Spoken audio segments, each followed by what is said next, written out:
Okay, so Professor Ademola Abbas joins us this morning. He's of international law and also global affairs expert. Good morning, Prof, and thank you for joining us on the program today.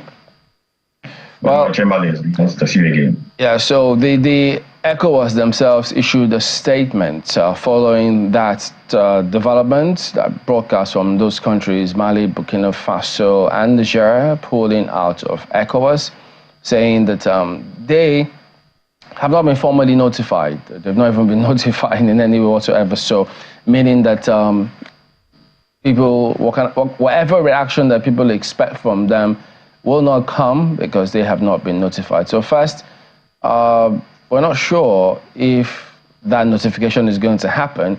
So from your perspective, whether that comes or not, one expects that, of course, they're supposed to act and know the implications of all of this action. So how did this come across to you when you heard it? Well, thank you very much, Chamberlain. And good morning to you, to all your colleagues there. Well, it is true that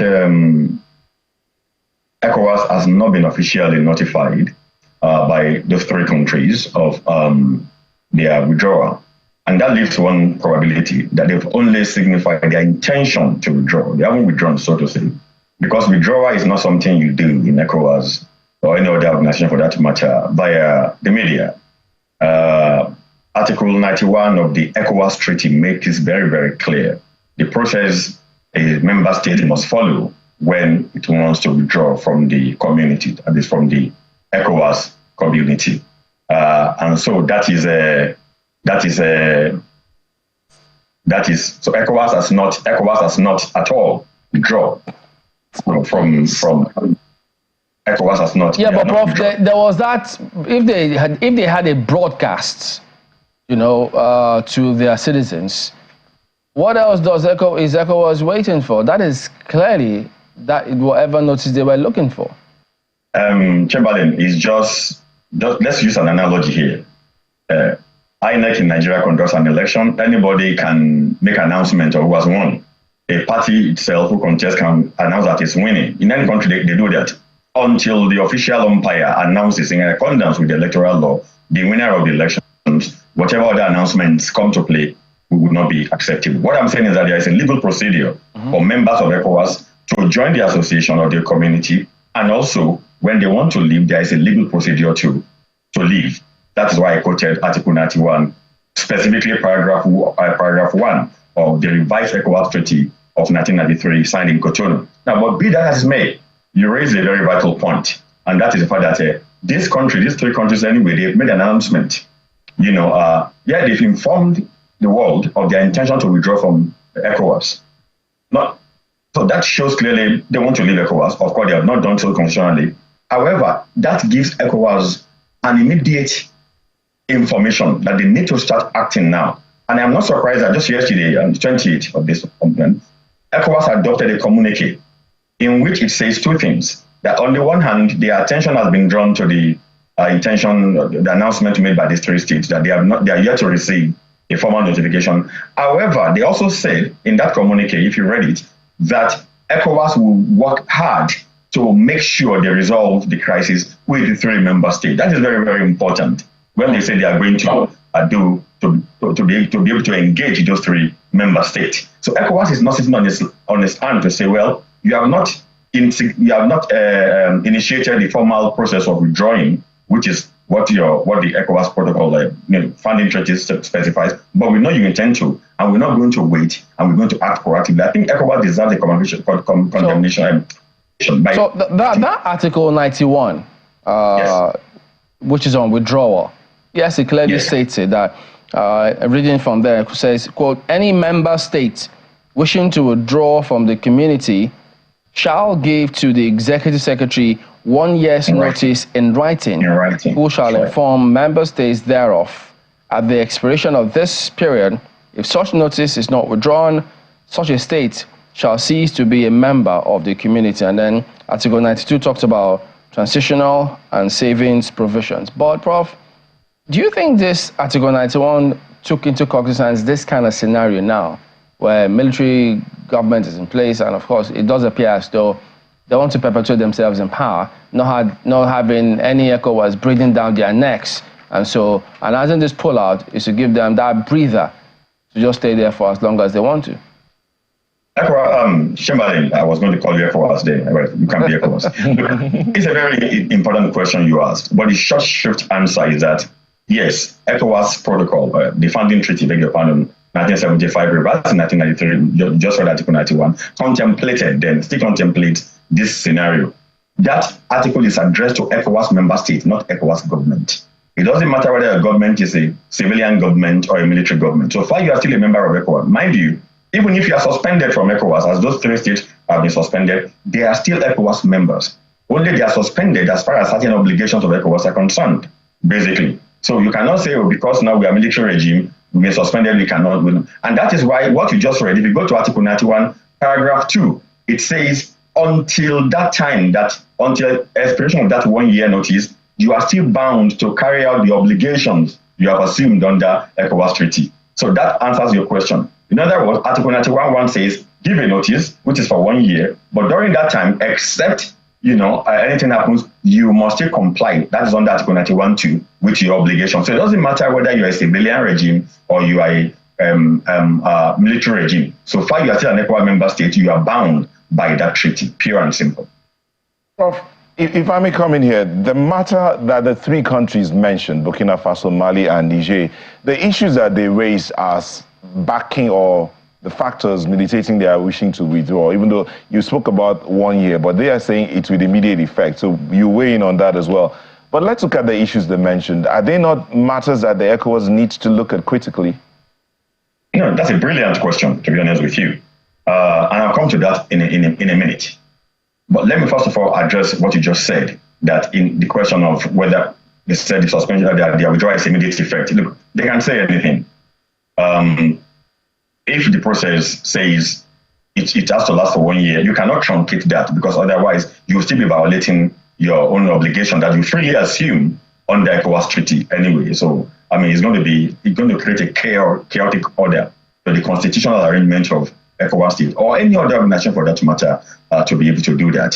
So they are still bound by that 1 year. We'll come back to the question whether that is enforceable by ECOWAS or not. That's a different thing. But the second leg of your question, though, is whether ECOWAS should be looking at the issue raised by these states. It's a very fundamental question.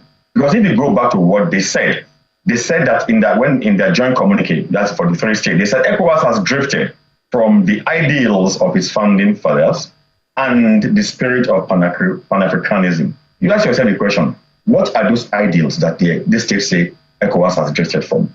If you look at, as an example, if you go back to ECOWAS founding this thing, Article 3, list all those ideas in terms of aims and objectives of the community. It talks about economic integration, raising the standard of living of West Africans, creating an economic union of West Africa, and also contributing to the progress and development of Africa. Now, these are the 4 core ideals of ECOWAS, where ECOWAS was formed. If you go back to Article 4 of that same treaty, it talks about the fundamental principles of ECOWAS. I don't want to go into all those, but they are about the same thing.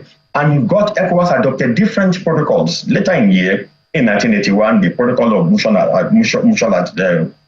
Assurance and Defense, PMA, we call it. In 2001, it has adopted a panoply of protocols to articulate its ideals and everything. Now, if you pay attention to these ideals, it behoves on ECOWAS as an organization to make sure that the democratic tenets it wants to see in its member state are actually enforced through ECOWAS developing certain mechanisms to help this member state.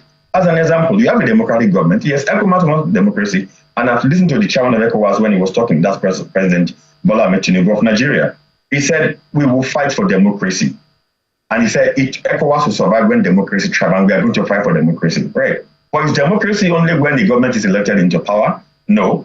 Do you say democracy stops simply because at the point when ECOWAS member states appoint democratic governments? At all. Elections are just the key to open the door to democracy. Elections are not democracy. They are just a key to open the door. Democracy condiments include the good governance, rule of law, probity, transparency, lack of corruption, and so many things. All these vices are permanently featured in most, at least 95 or 90% of ECOWAS member states. The big question for the world, for us, for ECOWAS is, what has ECOWAS been doing since 1975 to make sure that all these vices, which it was set up in 1975 to fight in its own member state, are actually fought? The answer is all up in the air. On the one hand, ECOWAS is developing a very strong legal regime, and you give it credit for that, to ensure the enshrinement of democracy and the rule of law in its member state. But on the other hand, it's not developing cultures and tenets that will establish all those fundamentals to be present for the ultimate benefit of their people. So there's a dissociation, there's a disconjunction of what ECOWAS is doing. So on the one hand, you want democracy to thrive, you want democratic elections to be held, representative government, we understand that. But on the other hand, you are doing nothing. ECOWAS does not penalize any member state that is herring. ECOWAS does not, deal with any member state that botches its elections. ECOWAS does not punish any member state that is corrupt. ECOWAS does nothing to a member state that is violating the human rights of its people, and so on and so forth. But these are the ideas of these are the ideas for which ECOWAS was established in 1975. And these are the ideas that those three states are talking about. Okay, Professor Abbas, sorry to interrupt you here. Yes, ECOWAS has these tenets and ideals that were put out there for the formation of the body. But one of the key areas I thought to bring up here is what the countries or the leaders are even talking about, that they have not been supported. They're not talking about the fact that they've been sanctioned. Yes, it's also mentioned later on, the sanctions against their countries for the coups that happened. But the first one they mentioned was support in the fight against terrorism and insecurity. No, that is a chicken and egg situation question. Okay. You have military juntas who have taken over governments in their countries, who have been suspended. Now they are saying ECOWAS has not supported them. Supported them at what point? Before they took over the government, or ECOWAS has not supported its democratic government in those countries. If the latter is the question, if their charge is that ECOWAS has not been supporting those countries when they were fighting terrorism and this and that, during democratic governments, we can begin to question that. We can begin to ask whether ECOWAS is indeed guilty of that. Again, that is a question of resources, though. That is, if ECOWAS has not been supporting its member state, democratic member states, when they were fighting terrorism and so on and so forth, as an example, as it should be doing, that is a question of resources of ECOWAS. It's not something that one member state can say, because you've not been supporting us, so we are leaving you. No. ECOWAS supporting member states to fight their own war internally is not one of the ideas of ECOWAS, even though it's one of the things that ECOWAS should be doing. What I'm saying is that is a bit far-fetched. On the other hand, if the hunters are saying that ECOWAS is not supporting them, that is the military regime that they are fighting this and that, ECOWAS cannot be suspending you as the undemocratic government and at the same time pouring support into you. It doesn't make any sense. It's contradictory. So what I'm saying is that we have to unpack that, and that's why I've not really wasted time on that kind of charge, because I think that is just a kind of justification fishing, is the way I see it. They are in power, they are undemocratic government, whether we like it or not, and they must find they are in town. They are shopping for reasons. They are shopping for justifications to annihilate ECOWAS or to remove themselves from ECOWAS. But hey, here's the good news for them. They don't need to bring up, spurious reasons or ludicrous reasons at all. It is enough for them, as they have said in their communique, that ECOWAS has drifted from the ideals for which its founding fathers established it. That is enough. You don't have to go on forum shopping, on some justification shopping that is going to come back to haunt you. So therefore, Ghana can stand up tomorrow, or Togo can stand up tomorrow and say, because ECOWAS is not supporting our anti-money laundering activity, we are leaving ECOWAS. No, that perhaps one of the issues that one might also want to consider in this space, Prof, is the reaction or the take of the people in the various states, in the Burkina Faso, in Mali, and in Niger. How the people are taking, the current situation in their country is something of significance, isn't it? Because up until now, I don't know if there is any hush-hush from any of these countries that they do not like the leadership that they have now. That's on the one hand. On the other hand, is the claim they have also that ECOWAS has not done anything to even help the individual states to manage their democracies in a way that will be beneficial to the people. What argument then will ECOWAS be, would you suggest that ECOWAS be putting forward to help the different countries, the member states, to fully get on the plate and say, okay, now we can have a conversation in a way that will benefit the people of the different countries? Well, Ayo, thank you very much. I did have a bit of problem with part of your audio, but I think I could make general thing you are trying to say. That on the one hand, you are talking about people's reactions in their various countries to this development. And again, what can ECOWAS do in terms of helping its member state in terms of their democratic cultures and stuff like that? Look, these things are not far-fetched. Number one is the issue of how people react. You remember in Nigeria here, we had a bout of military coups and coups. Whenever military struck in those days, we would pour out on the street and we would celebrate. We would jubilate. You know, I wasn't around during the first military regime, 1966, January 15, and the counter coup of July 29, 1966. But I was around, obviously, even if I was a little boy, when Murtala coup took place, and then subsequent coups, Bachaku and this and that, Babangida and so on. And at a point in time, I was in the university. Instinctively, we would jubilate. We would pour on the street. You would celebrate. You would welcome them. Because before we got to know better, the military would take over and say they were coming because of the excesses of the civilians and this and that. Civilians are corrupt, the civilians, the bloody civilians that they call us and this and that and so on. We would jubilate. And that is to be expected because people get constantly frustrated by the recklessness of the political class. We have an example in Nigeria here. We don't have to go too far. It's across the continent in which political class becomes extremely reckless, extremely corrupt sometimes, completely insensitive to their people. And when you have that, people get tired and they're not looking forward to another 4 years down the road because we got to a point in Nigeria, right from President Shagari's regime in 1979, that it became a route where we were no longer looking forward to it, but we knew at the end of the day, 4 years will come again, we'll go with the same thing. So whenever military struck in the past, we were jubilant.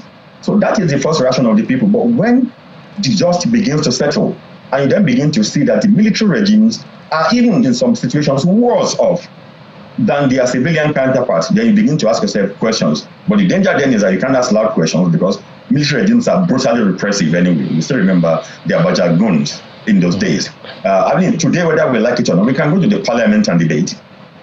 House of Reps, the Senate, and this and that, state assemblies. We can debate and we can hear, we can fight, we can quarrel. It's part of the land of democracy. We don't argue with the guns. We don't argue with the military. So people's reactions, for instance, in those countries, as an example, when the coup took place, first and foremost was very jubilant. But I'm sure as things are beginning to come down, as a different thing entirely. Then secondly is that the people in the Sahel, especially in the Francophone part of Sahel, also has a particular, the people have a particular history with the French dominance of those particular. So their jubilation is not only in terms of their frustration with their own political elites at home, but also with the fact that they saw that point, as a tipping point in their relationship with the Western countries, especially France, that has been so dominant in Niger, Burkina Faso, and Mali. So you have to look at it from that point of view.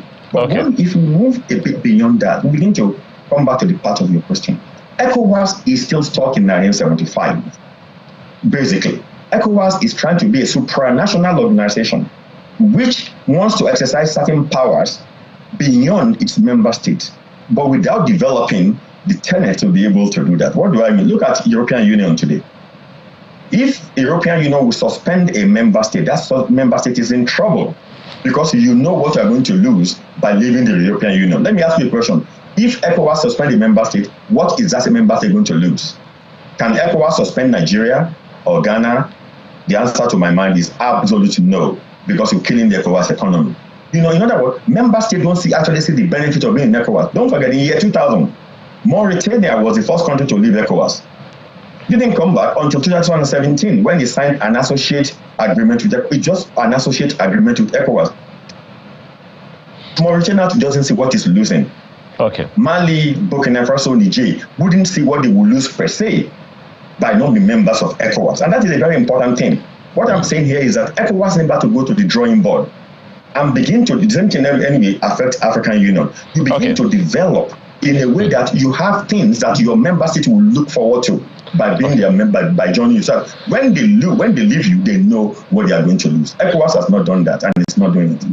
Well, but Prof, another consideration that a number of people might also be putting in mind is the future of these three countries, particularly because, as you said, they are in the Sahel and all of that, is the fact that these are landlocked nations.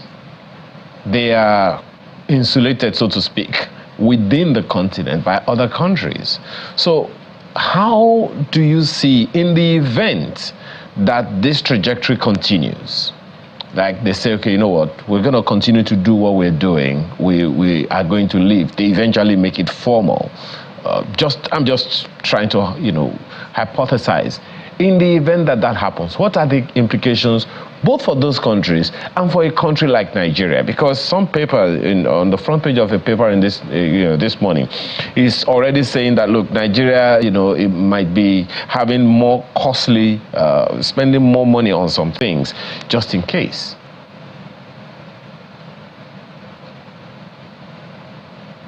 Can you hear me, Prof? I couldn't hear 95% of what you said. Your audio was pretty bad from that end. Okay. Well, I guess I'll have to throw it. Can you hear me? I can hear you, but can you hear me now? Better now. Now, if you can just repeat the question, it's better. Okay. These three countries are landlocked in Africa. So they literally have to depend on other African countries, so to speak, to get in and out of in some way or the other. So what are the implications of that economically, both on those three countries and a country like Nigeria? Well, thank you, Ayo. I thought I picked that then. Yeah, well, you're absolutely right. Two things might happen here. They're landlocked and of course, they're facing down ECOWAS. And I did say earlier when I was talking that by those states also not serving a formal notice to ECOWAS, they might just also trying to prod ECOWAS because they know the consequence that would be if they were to leave ECOWAS, at least economically. They might have just gone ahead to make that announcement formally that we intend to leave ECOWAS as a way of sort of baiting ECOWAS to come back and re-engage with them, which by the way would be a very smart move. And I think ECOWAS is already catching that bait by saying, you know what, we haven't got a formal notice from you, but we are going to work to use ECOWAS' particular sentence. He said we are going to seek the restoration of order in those three states. So that might be the reason why those states are doing that, because they know the consequences of them leaving ECOWAS. That's on the one hand. Now, on the other hand, that if they were to carry it to the end, as you've asked, then it's going to be devastating to them economically. So as far as at least integration in West Africa is concerned. And it's going to push that down for them. They also have certain problems with France already. They've thrown out France from their country. France is waiting. France is going to also play back, so they are likely to run back to France at the end of the day. If that doesn't happen, start thinking about them running to Russia or running to China, as a kind of an interim measure. But for Nigeria, the problem is not going to be, the consequence is not going to be so much economic for Nigeria as much as military. Because there is a lot of collaboration as far as fighting terrorism between Nigeria and Niger, especially. And they are like a leopard that say, Yoruba will say, if your leopard cannot squeeze, your milk, it can knuckle it off. At the end of the day, they can begin to play a bad boy game. If you want us in ECOWAS, we will make sure we don't cooperate with you in your fight against terrorism. Who say they cannot even sponsor, militia against some countries in West Africa, including Nigeria, because these are military. Okay, these are terrorism hotbeds. Yeah. Pardon me to jump in. We do have Mr. Bayo Oloake also joining us this morning. He's an international affairs analyst. Good morning, and thank you for joining us on the program today. Now, this decision, by ECOWAS, we've seen the response from ECOWAS over these countries, Mali, Niger, and Burkina Faso's purported decision, because they say they've not been communicated. We've also seen the grounds, Article 91 and 92, grounds upon which they can notify the Commission for their withdrawal. But we also have some school of thought that thinks the grounds for that notification or that withdrawal, number one, is faulty because it's an illegal military regime that ECOWAS doesn't recognize. And so since they have this zero tolerance to this kind of scenario, illegal government, so they cannot be the government to write to ECOWAS saying they are withdrawing, and as such, it's almost putting something on nothing. What is your reading of the situation? That's a very interesting position, actually. But I think it's not as straightforward as it sounds. Definitely, there will be protocols for vacating your treaty obligation as a member state of an organization. And I quite agree that from the time the announcement was made and now, I doubt if those treaty obligations have been complied with. Now, we shouldn't lose sight of the fact that these countries remain members of the African Union. They remain members of the United Nations. And so we saw, for example, their leadership addressing the General Assembly of the UN in September last year. So if ECOWAS says that these governments are not recognized and therefore they cannot take decisions, the truth is that they have been carrying out obligations with other states. But yes, if ECOWAS does say they have not complied with treaty obligations or vacating their membership, I agree completely. ECOWAS has a very strong point on that score. So it will be interesting for us just to see, what happens. But if you permit me, I just want to quickly chip in into a point being made earlier on by my panelists here, which I think is a point we shouldn't lose sight of. There are serious consequences for these countries if they leave ECOWAS. I agree that maybe some dominant hegemons like Nigeria or Cote d'Ivoire or Senegal, it might be difficult for ECOWAS to enforce this kind of sanctions on them. But the truth is that for Burkina Faso, for Mali, and Guinea, although Guinea hasn't pulled out, last year, 2023, there were 2 million Burkinabes, Malians, and Guineans who went to Cote d'Ivoire to work, taking advantage of the ECOWAS protocol. And in Cote d'Ivoire, as we speak, there are not less than 3 million migrant workers from ECOWAS countries, principally from Burkina Faso, and then to some degree from Mali and Guinea, who are working in the plantations. Now, with this decision that these countries are taking, what becomes the status of these workers in Cote d'Ivoire? And what becomes the situation for those who may still wish to go to Cote d'Ivoire from Burkina Faso and Mali to work in the plantations? This is just one example because of time, but there are serious and grave consequences for the decisions that they have taken, definitely. Well, interesting scenario too, but if you look at that from an economic standpoint, there are those who wonder. So will ECOWAS allow citizens who, some of them may not even like what happened, bear the brunt on the one hand? And then secondly, the economy, data from International Trade Center talks about, it highlights the value of import and export from these countries to, say, for instance, Nigeria. If you look at that on Niger Republic, it rose to $33.4 million in 2022 from $25.7 million in 2021. But that of Mali declined to $166,000 from $180,000. And that of Burkina Faso increased to $40,000 from $6,000. Yes, we know it's landlocked. They lose the treaty, different protocols to travel free for an ECOWAS basis. So who loses more? Will it be those countries or ECOWAS at large? No, definitely those countries are losing more. ECOWAS will lose some as well, but I think those countries are going to lose more. Burkina Faso and Mali will depend on the ports in Guinea for imports and exports. Guinea is still a member of ECOWAS, and Guinea has not pulled out. So I assume that ECOWAS will be intensifying diplomacy to ensure that Guinea does not join the bandwagon. In the case of Niger, she has to depend on ports in Nigeria and Benin Republic. She's denied access to those ports because of the ECOWAS sanctions. The only alternative for Niger is to use ports in Algeria.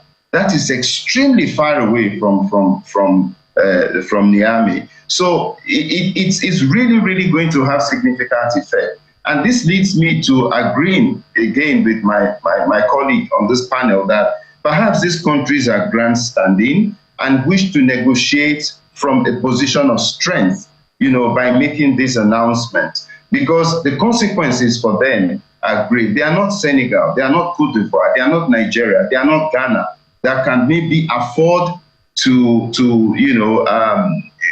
even if it does happen, that may escape such severe sanctions. And don't forget that usually whenever, right from the conflict in Liberia in the 1990s, there has been a tradition by which whatever decision ECOWAS takes is automatically endorsed by the African Union and by the United Nations. So we are likely to see that whatever ECOWAS decides, ECOWAS will want to bring the African Union and the United Nations on board, because I'm sure they would like to discourage other states from acting in this way. So let's see what happens with regard to the economic consequences of the decisions they've taken.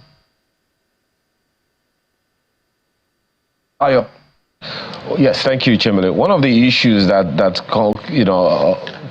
strikes me and interests me is what you have just talked about, whether or not these nations are grandstanding. But the question then I would also want to ask is, how helpful has Nigeria's leadership as the head of ECOWAS at this time and foreign policy position helped so far in this matter? And what do you think we should be looking at? I also didn't hear you too clearly. You're asking what the policy decisions of ECOWAS, or what we should expect from ECOWAS? No. Can you hear me better now? Slightly better, yeah. Okay. Can you repeat? Oh, yes, I can. What is your position? Because you just mentioned the fact that these nations may be grandstanding and all, but the question that I want to ask you is, how helpful has Nigeria's position been, first as head of ECOWAS at this time, and secondly, Nigeria's own foreign policy position at this time? How helpful has it? Oh dear. Well, let me take this back to Chamberlain. Chamberlain, it's back to you. Okay, well, we're just going to be winding down at this point in time. So, gentlemen, give us your impression of what you think should be happening now. Either how should ECOWAS be responding to this now? Mr. Oluwake? I think, first of all, that one of the lessons for ECOWAS in this debacle is the necessity to diversify its sources of funding. ECOWAS activities and programs are largely funded by the European Union. And this opened ECOWAS to allegations by these military regimes of being an instrument, for example, of French imperialism or an instrument of European Union imperialism. And this is largely because they fund ECOWAS activities. And I feel that ECOWAS must diversify its sources of funding and not depend on any major power, so that should the policy of ECOWAS gain convergence with that foreign power, ECOWAS will not be accused of being an instrument. Secondly, I think ECOWAS must think of how to support the insurgency, the fight against insurgency in Mali and Burkina Faso. I had proposed at some point that ECOWAS should consider sending a brigade-sized force to both Ouagadougou and to Bamako to stabilize those capitals and to release Burkinabe and Malian soldiers guarding the capital to go and join their colleagues who are fighting against insurgency. I think this will show the citizens of these countries that ECOWAS is not entirely against them and ECOWAS is concerned. I still repeat that call, and I think ECOWAS should still keep the doors open. Thank you. So, Prof, what about you? What do you think? What should ECOWAS be doing now? Well, thank you, Chamberlain. As I said earlier on, ECOWAS needs to be more inward-looking.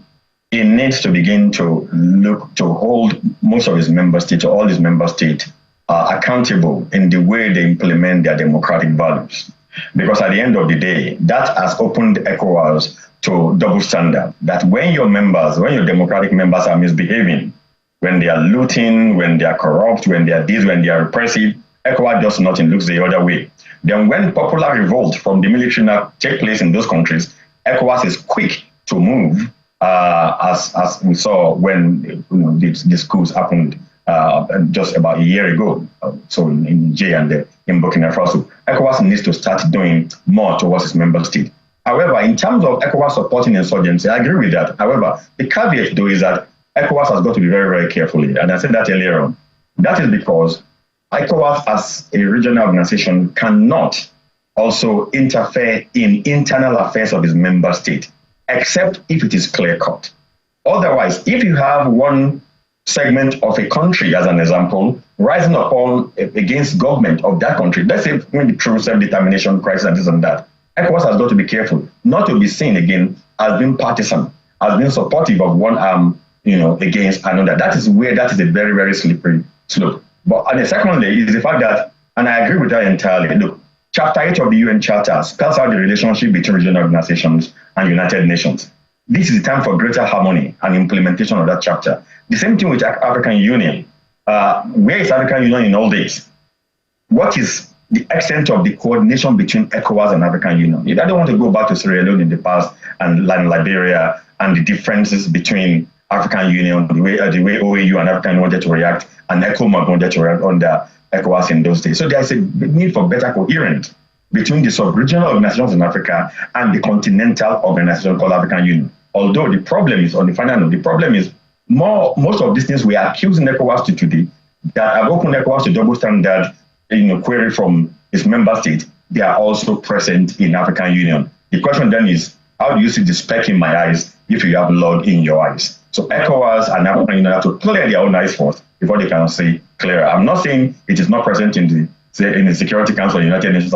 It's also in the United Nations. The earlier we begin to deal with this at sub-regional level, I think the better for us in West Africa. All right, and Demola Bass, Professor of International Law and Global Affairs Analyst, as well as a Bayo Lowake International Affairs Analyst. Thank you, gentlemen, for your time here today. Thank you.